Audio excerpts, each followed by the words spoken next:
Well, hey there everybody, welcome back to the channel. I'm Adam, thanks for hanging out with me again today. And on today's episode, we're actually going to take a look at the BBX and go out and take it for a drive. So, if you guys have not seen, one, where have you been? But the BBX on the BB01 chassis was announced way back in January of this year. It went on pre-order here in the States in the very beginning of February. And, I jumped on it the morning I saw it available for pre-order. And then it took 7 months for it to actually show up in the States. So once I pre-ordered it, it was supposed to be here, end of April, beginning of May. And then it turned into the end of May, and then June, and then July. And then Tower decided to destroy their own systems with their upgrade. And, it was August before this actually showed up.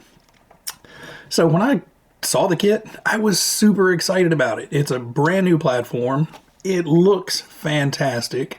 That super scale style that they used to do. But, the excitement kind of wore off by the time it showed up at the door. So it was a priority, but it wasn't a top priority when this showed up. Anyway, the backstory out of the way, and as you can tell, the box is empty. So there's no unboxing, there's no build series on this. It's been done 500 times already, easily. So, this is my BBX. As you can tell, I didn't go with the blue, so we have the metallic purple on here. And I think it looks pretty slick. So you also notice it doesn't have the chrome wheels on there. So I stripped the chrome off the wheels with super clean. Takes a couple of hours. I left mine in for about 24 hours just because I didn't have time that evening to come back down and clean them up. The super clean won't hurt the plastic. It strips the chrome right off.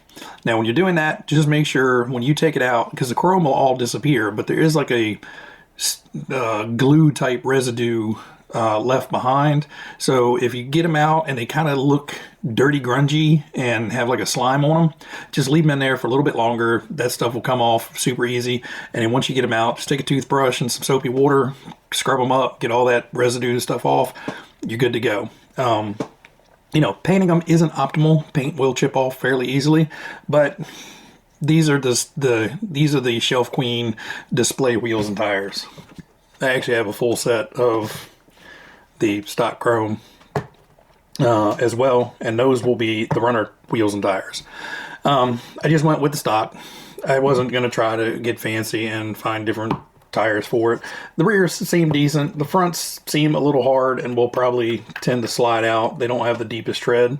So for the runners, I may actually come in and cut one row of the tread out. So I'll pinch it and just take the scissors, run around and cut one row out. That way there's a little bit deeper groove, and those remaining ridges will have, or those remaining grooves will have something to actually dig in and bite the track with.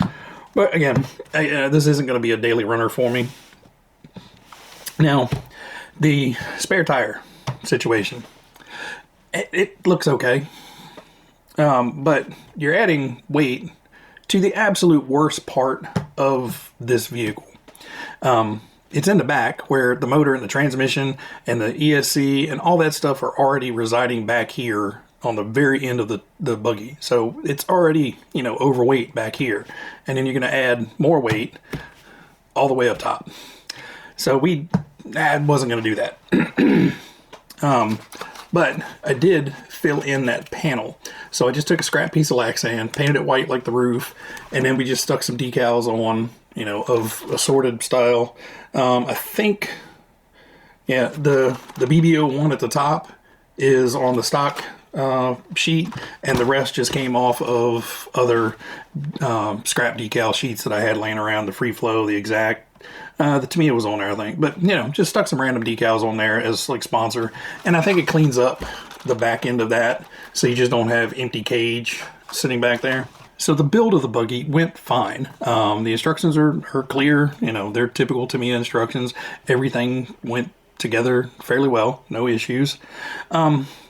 there's a few things to be careful with. And I know this has probably been covered 100 times, but you know, if you haven't heard, this gray plastic for the roll cage is very soft. You know, it's meant to be flexible and everything, and all the screws that go into it are basically a machine thread screw, so you don't have very deep grooves in those machine thread screws, so you can strip out a screw very quickly in that plastic. I know a lot of people have been concerned about the shock mounting up here because it is on that flexible plastic, and under hard load it will kind of bend a little bit. I don't think it's going to be a stress issue, and I think the screws going through there are plenty long and stout to hold it together, so I'm not too concerned about that. But if you were, I've seen guys who have run, you know, all thread, like 3mm all thread all the way through it, and just put the lock nuts on the outside just to kind of give it some more stability. But you know, it's not going to prevent flex. If anything, it's probably going to keep it, you know, once it does flex, it's going to want to keep it bent up. I don't know. I wasn't too worried about it. So we put in the purple Holmes Hobby Retro Sport motor. One, because it is purple, and two, it's because I had one on hand from, I think this is the one out of the speedrun car that I initially started with. So I believe this is a 19 turn. I don't remember. But I went a little bit faster on this because I think these are geared a little bit lower. So put a little bit faster motor in there. Now, there's a few things in the build I wasn't fond of. One, getting your electronics in here is kind of a nightmare. I was not fond of, you know, it's very tedious to try to get everything in there so everything reaches and, you know, you're not putting wires and stuff in the way. The driver figure over top of the receiver I thought was a good idea. You know, it kind of covers that up. But you just kind of have some wires just kind of roaming around in there. It's okay. Wasn't terribly keen on that. Getting that cover on the top, you have to put those little foam pads on there. The plastic on that cover is not really strong enough to flex itself out and keep it clipped on. So you have to put the little foam in there so it's forcing itself out. That was kind of weird. You know, Tamiya has 80 different types of plastic. They could have cast that in a different plastic and it would have probably worked a lot better. The adjustments on the front end kind of confuse me. So you can adjust, you know, your toe in and out here, but to adjust your camber on the front end, you basically have to pull the screws out of the shock tower pieces and add washers in to move that shock tower in and out, because that whole piece is where the suspension arms mount and everything. So if you want to adjust your camber up front, it's really hard to do that. You know, I see why they did it. It's a dual A-arm suspension up front. It's a modern buggy. Put modern stuff in there and put some pillow balls in there or something so you can adjust it in and out. So you can, you know, adjust your caster if you wanted to. The other thing I didn't understand was in the rear, you have these fixed position links. And again, there's no adjustability there other than adding shims and stuff. But the rear caster probably isn't that big of a deal. You know, it's trailing arm suspension, so, you know, the caster isn't going to, you know, you don't want too much in there because it's going to be kind of binding on itself.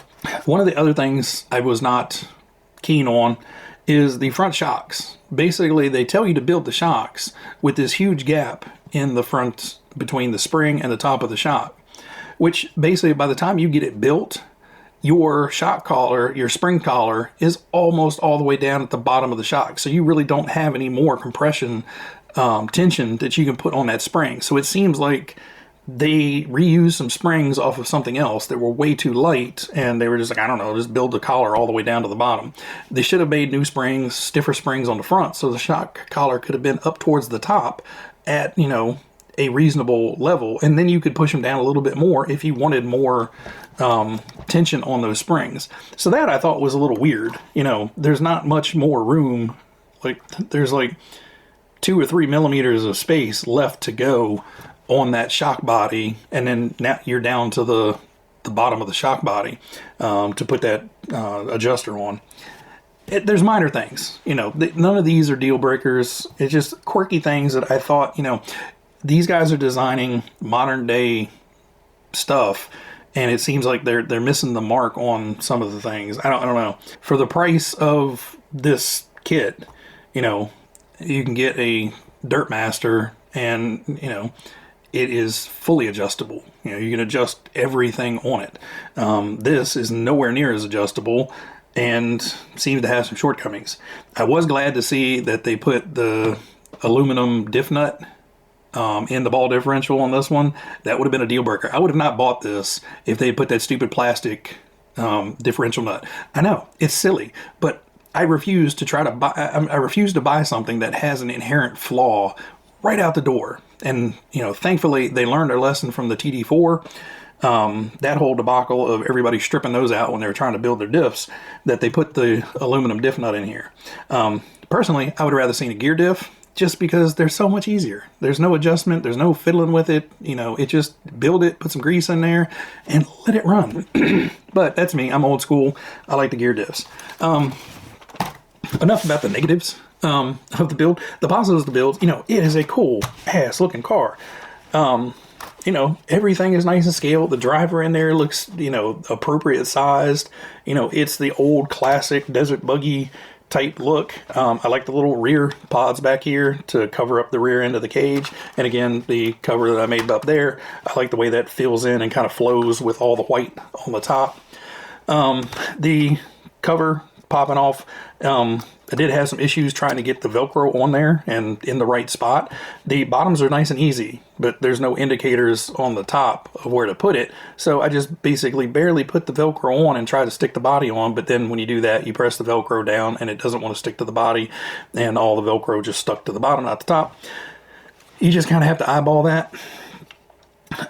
Cutting the body out is a little tedious. These bottom sections here, they have some, you know, big cuts in there that are a little bit tedious, but nothing bad. One thing to note, these holes in the body panels, I think it says drill them out to 2 millimeters. I wouldn't even put 2 millimeters in there. Drill it out to where that screw barely goes through the body panel. You know, there's not much difference between the shaft of that screw and the head of those screws. So I actually went in and put washers, the tiny little Tamiya washers, on all of them. And the only two you see are one on each side, and they're barely noticeable. But I just did not want those body panels to tear out because, like I said, I eyeballed them at 2 millimeters. Some of them are just a hair over, but most of them were right at 2 or just a hair over 2. And I was worried about some of them being ripped out, you know. So just be careful when you are drilling out for those. The 3 millimeter ones for the top of the body is fine. So the, you know, the taking off the body with, and I do like that there's no body pins on here. It's a nice clean look. Pulling off the body is not difficult. Getting it lined back up, it kind of keys itself right into place. So all that works really well. Let's see, what else? I think everybody's kind of complained about the front tires seem to be a little bit too stiff and don't hold enough traction while you're out driving it. Plus, it's negative with any rear-wheel drive, two-wheel drive buggy that, you know, your front end does not want to stay on the ground when you're on power. So we'll have to see how it drives on the track. I did not go with the factory numbering. I just went with the 01 since it's the BB01. You know, sometimes you just need to step away from everybody else's and separate yourself a little bit. Oh, and Tamiya, you know, I'm sure you're not watching my videos, but if anybody in Tamiya watches his videos, if you make a new chassis, make it compatible with a Hobby Wing 1060. Just saying. It's like the #1 ESC that most guys use for builds. You know, it's a cheap brushed ESC. It handles damn near anything you can throw at it, and everybody uses them. You guys use them, but your kits don't have any provision for the switches. Same thing with this. You know, there's nowhere to put the switch. So I just kind of had to double side tape it to the little ESC cover and hope it stays on there. One other design tip for Tamiya, you know, your ESC comes out and it has a battery plug there. Make a little tiny clip that can hold the battery wires down, and that way I don't have to come in here and fiddle fart with this battery wire while I'm putting it on. You know, you can make 2 or 3 little tiny clips that you could screw down to the top of that plate. Make it for, one for a Tamiya plug, make one for a Dean's, and make one for, you know, the IC3 connector. And, you know, that way you could actually just clip the little connector in there, and then when you pull the battery tray up, you could just stab your thing in. I mean, yeah, I'll come work for you guys if you need some help over there trying to come up with designs and troubleshooting stuff. I don't mind. I can work from home, and you know, you guys can send me kits and I can give you tips and tricks on things that it may make them better for everybody. Just saying, if anybody's watching. You know, I'm sorry, I'm being over opinionated. So at this point, I'm just going to shut the hell up. We're going to go out to the track, run it around. Fingers crossed, nothing goes wrong, and we're going to end the video here. So everybody out there, you guys be happy, be healthy, be safe. I recommend the BBX. It is a cool little buggy. It's a nice looking buggy. I think you guys will enjoy it. Just be careful with the plastics and, you know, those holes in the side panels, and everything else should be fine. So take care, guys, and let's go out to the track.